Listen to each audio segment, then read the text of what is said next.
mendapat peruntungan di dunia tarik suara, ditemui di sebuah acara, Dian Sastro membantah kabar tersebut. Enggak, paduan suara waktu SMA, tapi cuma gitu-gitu doang kayak enggak. Bernyanyi ia mengaku suka, begitu juga dengan bermain musik. Tapi kalau untuk menyalurkan hobinya itu demi kepentingan komersial, ia mengaku belum berencana. Untuk saat ini ia memilih menikmati sendiri saja suara merdunya itu. Gimana ya, gue sukanya nyanyinya kalau lagi mandi.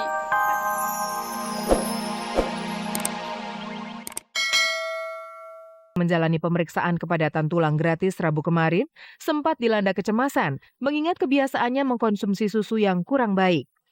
Untunglah hasil scan kepadatan tulang yang diperolehnya tidak lama kemudian menunjukkan hasil yang tidak terlalu mengecewakan untuk wanita seusianya. Bisa dibilang tulangnya masih dalam batas kepadatan yang wajar-wajar saja. Kecemasan Titi Puspa pun berubah menjadi kelegaan.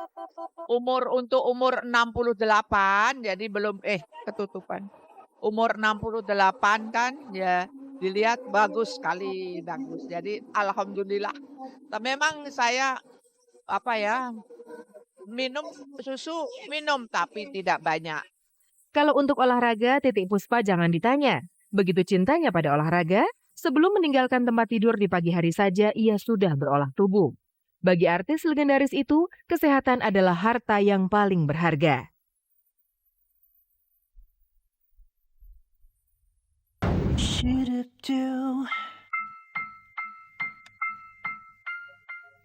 Hari kasih sayang kemarin disambut Elo dengan kesendirian.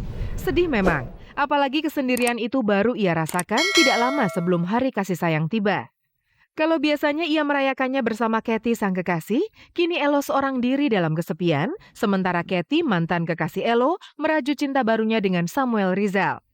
Kenyataan kalau cintanya terpaksa kandas karena kehadiran pria lain di hati kekasihnya itu sempat membuatnya sakit hati. Tapi ia tidak mau terlarut. Kesepian segera diusirnya jauh-jauh dengan menerima tawaran untuk berkasih sayang dengan para penggemar. Maksudnya kehilangan ya udah wajar lah, orang bisa pacaran, orang bisa putus gitu, dan gue jalanin aja sebaik-baiknya hidup gue apa adanya. Gue cuman pengen bikin yang terbaik aja di hidup gue gitu. Kalau emang gue harus kehilangan seseorang, bukan berarti gue berhenti melangkah di situ gitu.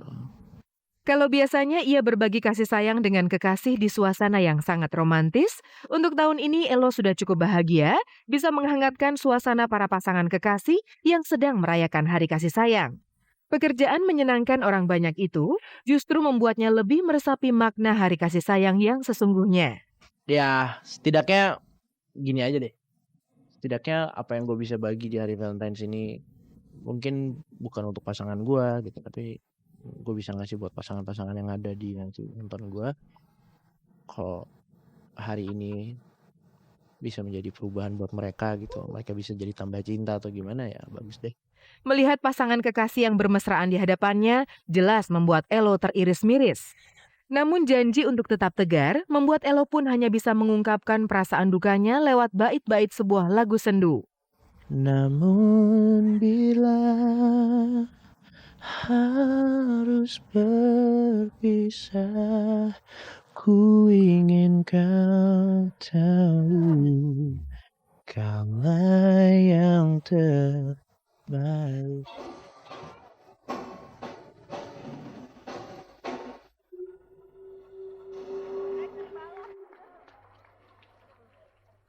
Pemirsa, berikut beberapa kabar pendek yang sengaja kami pilihkan untuk pemirsa setia Kabar Kabari.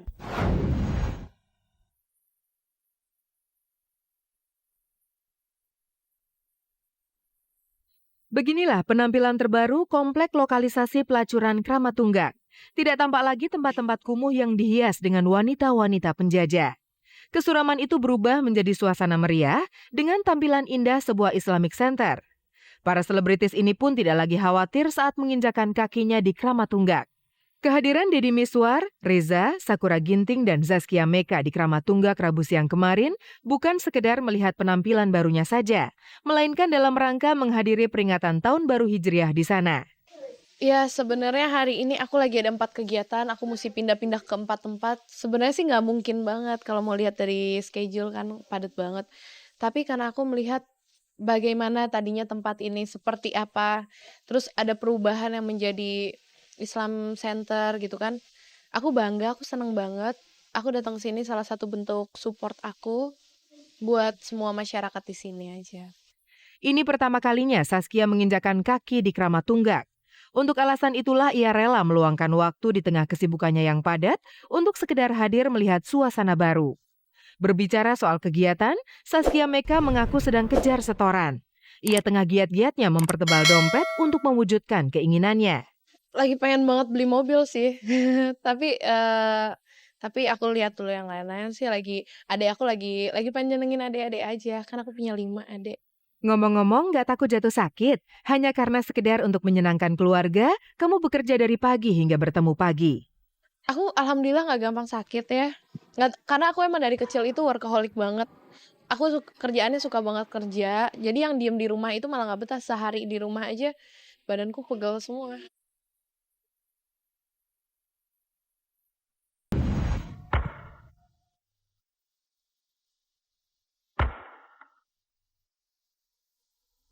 Di dunia akting, nama Dian Sastro bagaikan jaminan mutu. Film apa saja yang menampilkan ia sebagai bintang utama pasti diyakini bermutu.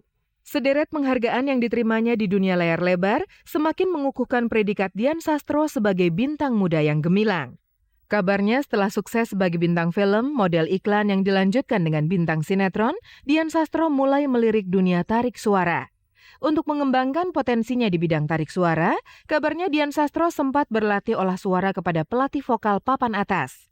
Benarkah diam-diam Dian Sastro tertarik untuk jajal peruntungan di dunia tarik suara? Ditemui di sebuah acara, Dian Sastro membantah kabar tersebut. Enggak. Paduan suara waktu SMA, tapi cuma gitu-gitu doang kayak. Enggak. Bernyanyi ia mengaku suka, begitu juga dengan bermain musik. Tapi kalau untuk menyalurkan hobinya itu demi kepentingan komersial, ia mengaku belum berencana. Untuk saat ini, ia memilih menikmati sendiri saja suara merdunya itu. Gimana ya, gue sukanya nyanyinya kalau lagi mandi. Kayak kalau nyanyi belum tentu orang suka deh, kayaknya gue aja kesukaan sendiri kayak enakan berasa konser gitu.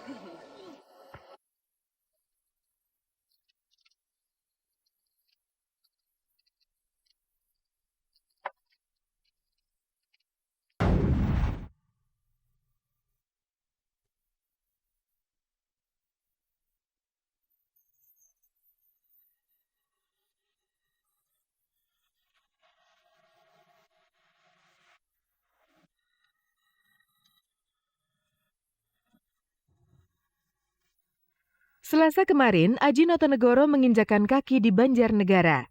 Bersama ibu-ibu keluarga besar Kementerian Koordinator Polhukam, Aji mengunjungi para korban bencana alam di sana. Kedatangan para ibu-ibu dan perancang adibusana ini disambut meriah oleh anak-anak di daerah pengungsian.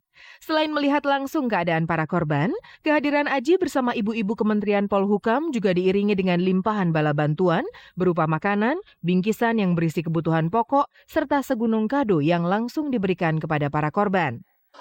Perasaan aku sekarang, aku terharu ya melihat mereka seperti ini tapi ada kebahagiaan tersendiri yang hari ini kita bisa sumbangkan kepada mereka dan mereka bisa terima. Senang nggak Bu? Senang sekali. Senang. Jangan nangis lagi dong Bu ya. Acara ini tentu saja merupakan ungkapan dari kepedulian dan rasa kasih sayang dari keluarga besar Kementerian Koordinator Polhukam kepada sesamanya. Rencana kunjungan sosial ini tidak hanya berhenti sampai di Banjarnegara saja. Bersama ibu-ibu ini, Aji akan mengunjungi korban lain di berbagai pelosok tanah air. Saya pertama kali ke Banjarnegara dan benar-benar saya terharu dan benar-benar nggak bisa dibilang dengan kata-kata deh. Dan kalau kita mendapat bantuan-bantuan lagi, kita akan salurkan lagi ke sini dan ke daerah-daerah yang lain juga untuk saudara-saudara kita.